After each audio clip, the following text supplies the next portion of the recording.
Hi everyone, I know the COVID-19 virus is causing major disruption to our classes. I wanted to say a few words in advance of the essay deadline that you're doing on Netflix. You'll know you have two questions to look at. One is looking at Alfred Chandler and the development of the industry, and the other is looking at Porter's value chain and the development of the control of the supply chains.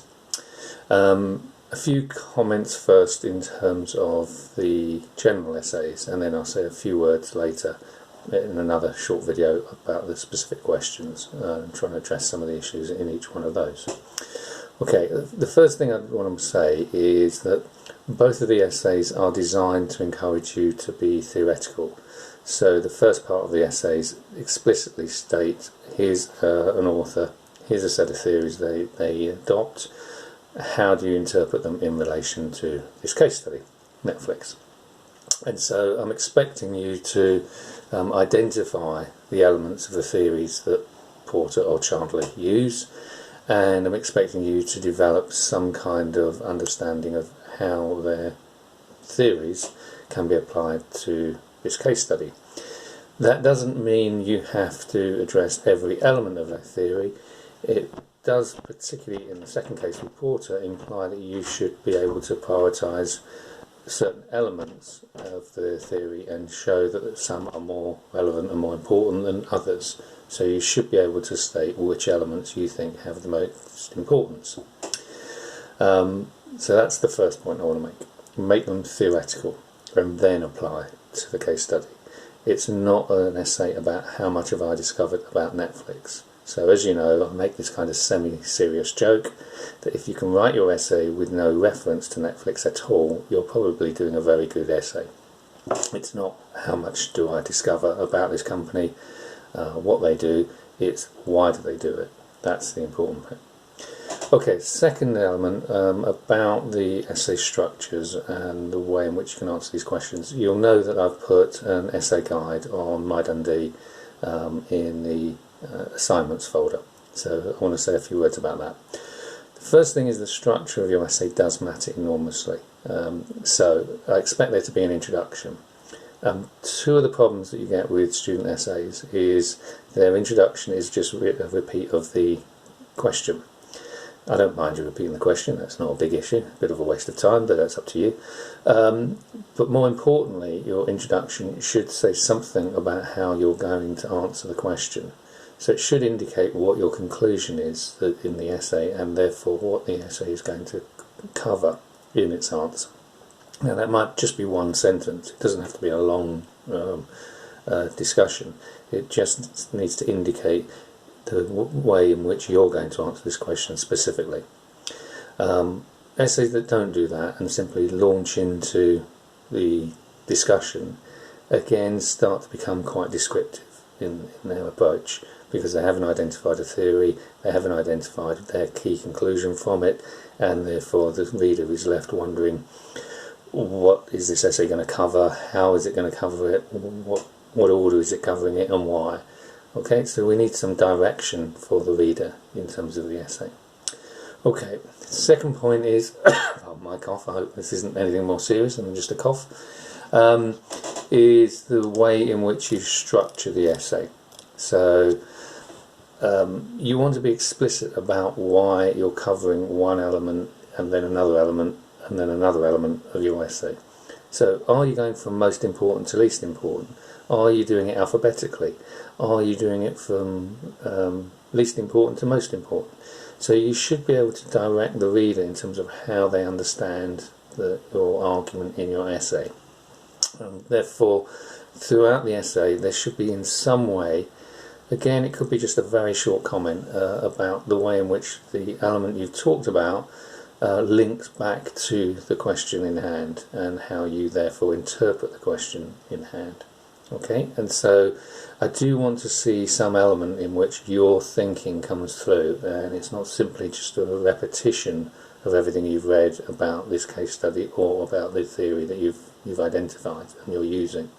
So your opinion matters. It shouldn't just simply be your opinion, it's got to be backed up by theory, and it's got to be backed up by your understanding, and evidence, but that is nevertheless your opinion, your view and your perspective is important here, and I expect to be able to see that. And again, that's one thing that students are very wary about doing, I think. They tend to be risk averse and therefore don't want to put forward their perspective on this case in case it might be wrong. And that's the wrong way about doing this. Your opinion matters as long as it's backed up by theory. It becomes an academic argument if people disagree with you, but that's because they've got a different theory that they're using, and academic debate is perfectly acceptable. So again, as I've said before, I'm not worried about students collaborating on their essays, because they'll always write different essays. They will not write the same essay. They'll have different interpretations. What matters is how your reasoning for your interpretation is explained and demonstrated. That's what makes a stronger essay, in my view.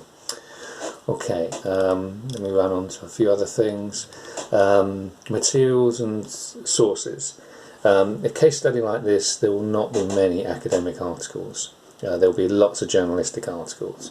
That's good and bad in different senses. It's good in the sense that you'll readily find information available about the company. It's bad in the sense that it's all journalistic and descriptive and largely wrong. So you need to be able to be much more critical using the evidence that you choose to utilise, but to put it into a context. And what context are you going to use? Well, the theory that you're being asked to use, but also the context of your wider study. So how does your understanding of economics apply to this case study? How do you interpret the things you're finding out about this company and this organisation? Don't be simply led by the journalism. Make sure you use your critical understanding and your critical thinking that you've developed over the past few years to apply to this case study. And if something doesn't sound quite right, say so and discuss why it sounds wrong and why you're suspicious of this. So be critical, be analytical and be theoretical, and don't be afraid to put your perspective into your essay. I want to see that. And if you've got critical, theoretical, analytical elements in your essay, it's going to be a good essay. Whether I like it or not, whether I disagree with it or not, is irrelevant. It's going to be a good essay, and that's what I'm looking for. Okay. Final couple of points. Referencing, make sure you reference, but you should be doing that by now. I don't really need to worry about that. Prose style and whether you write in the first or third person, I don't really care one way or the other. It's better to write in the third person, but obviously it doesn't really make much difference if you have a real preference one way or the other. And in terms of word lengths and presentation, again, you'll type all this stuff up, so it's not a big deal. A couple of quick points to say about this in terms of presentation. Again, I see this particularly in exams, but also in essays. It's perfectly legitimate to use diagrams and figures, as in pictorial figures, graphs or so on, in essays, and they can be a very useful way of short-circuiting a long discussion. So, particularly in Porter's case of the value chain, describing each element of the value chain is completely unnecessary. Just put the figure in, show the graphic. I know you've seen this, you know I've seen it, so just put the graphic in. You don't need to say there are all these elements and list them all. You can see it in the figure, and so it saves an awful lot of time and effort on your part, and you can move to the real discussion about what's important in these graphics and how we should interpret them. So that's really what's much more important.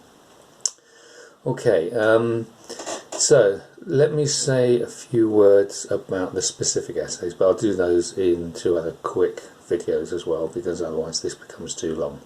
Okay, if you've got any other questions generally about the essay, just drop me an email and I'm more than happy to answer it.